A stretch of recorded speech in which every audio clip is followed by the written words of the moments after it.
Delta Premier. We have to at least touch on Delta Premier. So this is so much that we see when you're leading your buyer team and your valuation team.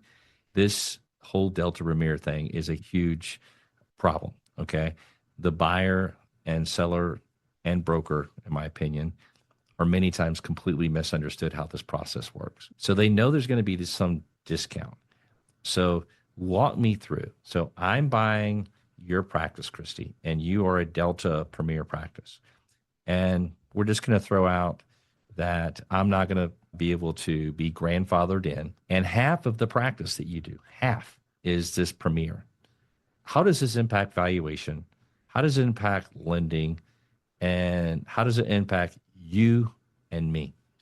In a private transition, so that's all we're talking about here. In a private transition, if you are, as a buyer, unable to get the Delta Premier credentialing, then what that means is if in that example you had 50% of the practice was Delta Premier, typically, and again, this is a rough estimate that I know we use, I know some banks use, there might be like a delta here, 5 or 10% based on who you talk to, either direction.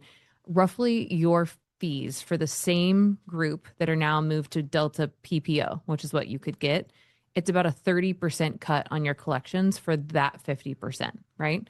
So let's say it was a $500,000 practice. That would mean 30% of 500,000 is assumed to be just gone into the wind, not going to be able to be collected.